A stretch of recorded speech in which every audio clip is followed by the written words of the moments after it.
What you're about to hear may challenge everything you know about the unseen realm.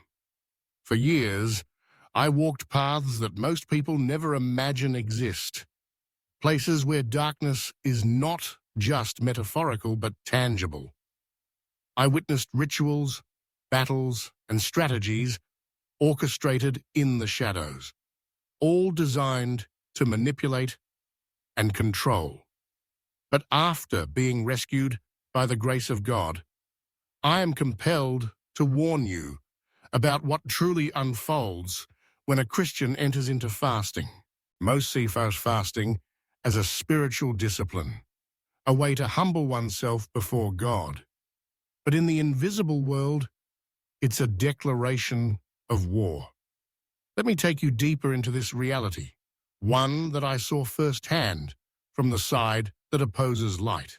The spiritual realm operates like a battlefield, with constant skirmishes for influence over lives, families, and communities.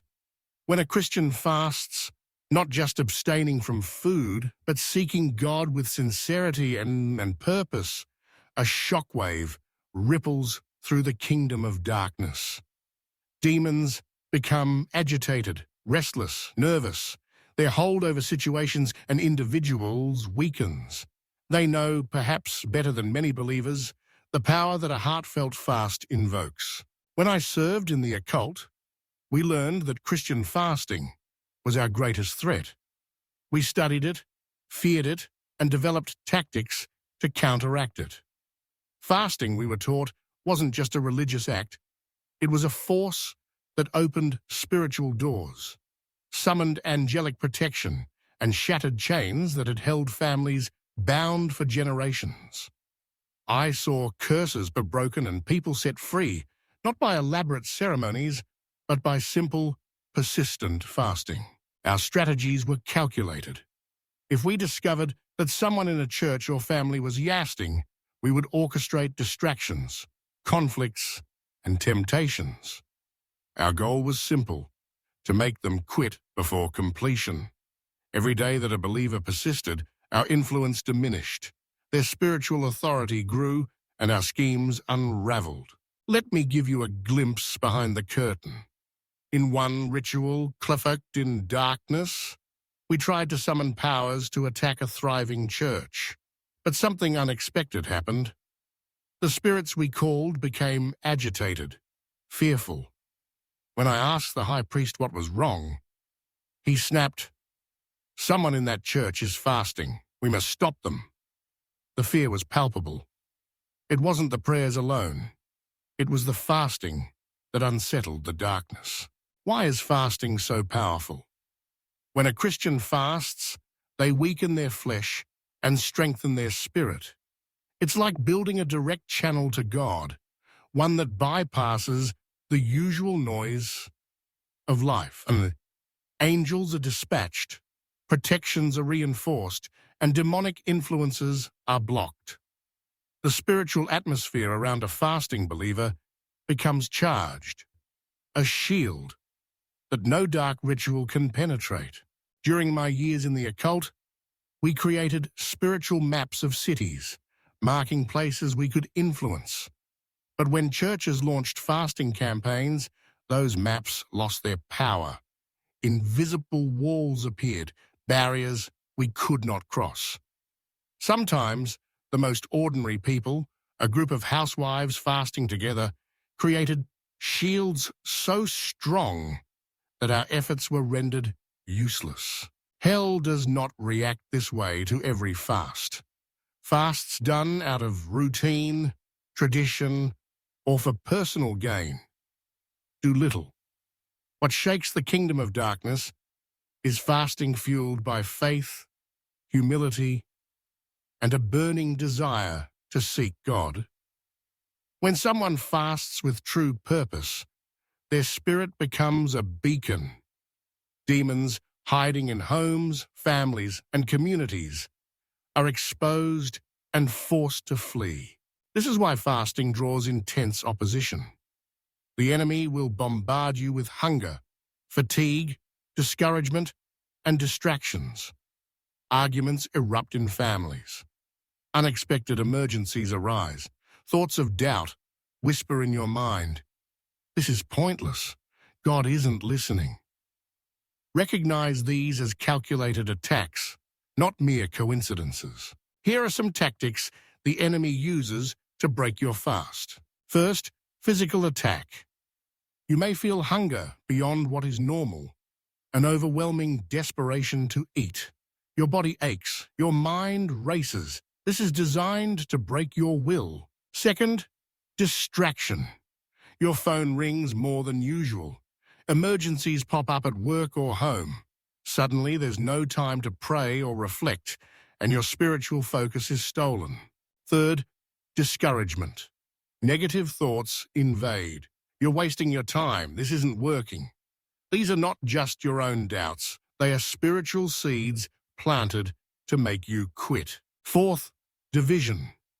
Arguments and conflicts arise out of nowhere, sometimes with loved ones, sometimes in your church.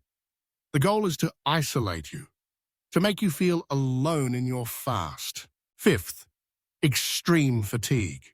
You feel unusually tired, unable to pray with focus or energy. This drains your spiritual resistance, making it easier to give up. Sixth, false spiritual voices. You may hear, God says you've fasted enough. Stop before you harm yourself. Be cautious. Discernment is needed here. Seventh, targeted temptation. The enemy knows your weaknesses and will amplify them during your fast. If you struggle with food, cravings intensify. If lust is your battle, temptations multiply. Despite these attacks, none of them succeed if you're aware and prepared. Perseverance in fasting unleashes extraordinary power. Angels are assigned to protect and strengthen you. Chains break. Generational curses collapse. Spiritual doors swing open. I remember a story after my conversion. A woman fasted 21 days for her addicted son. On day 19, I saw in a vision spiritual chains shattering around him. 2 days later, he appeared at church, free from his cravings. When a Christian fasts with purpose, the forces of darkness react in 3 ways. First, fear. Demons tremble because they know their influence is being destroyed. Second, counterattack. Sudden crises, accidents, or illnesses may arise, designed to force you to abandon your fast. Third, negotiation. The enemy whispers, shorten your fast, change your focus. If they cannot stop you, they try to weaken your commitment. Yet, if you persist, victory is inevitable. Spiritual territory is reclaimed. Families are restored. Addictions break. Revival comes. My own journey testifies to this. After years in the occult, I was sent to destroy a church. I infiltrated, pretending to seek God. But their fasting created a spiritual atmosphere so powerful that my defenses crumbled. The pastor, sensing something, invited me to join their fast. Reluctantly, I agreed. The first days were torment, nightmares, voices, physical pain. But as I persisted, a new presence enveloped me. Love, peace, and freedom replaced the darkness. My chains fell away. My life was transformed. Fasting isn't magic, nor is it a ritual to manipulate God. It is an act of surrender, humility, and earnest seeking. It's saying, God, I want you more than food, comfort, or pleasure. It sharpens your spiritual senses. You hear God's voice more clearly. You receive direction, healing, and breakthrough. The enemy knows this, which is why fasting draws such fierce resistance. But every obstacle is proof that your fast is shaking the spiritual realm. The closer you get to breakthrough, the harder the attacks become.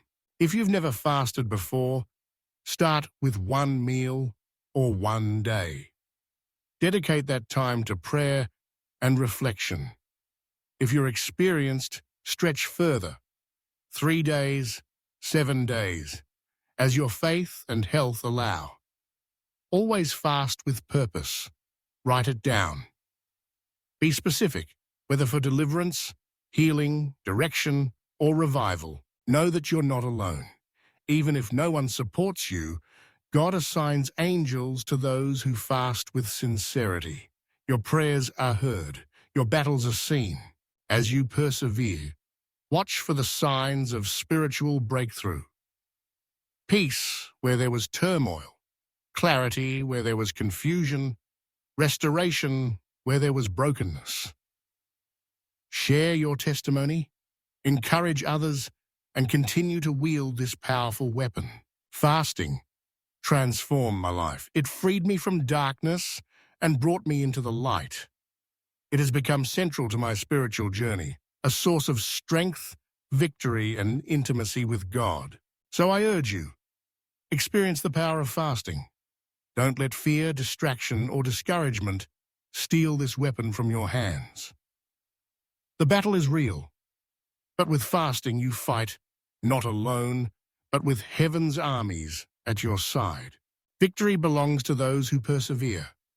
Let your fast be the turning point, not only for yourself, but for your family, your church, your community. The enemy may tremble, but with God, you stand victorious.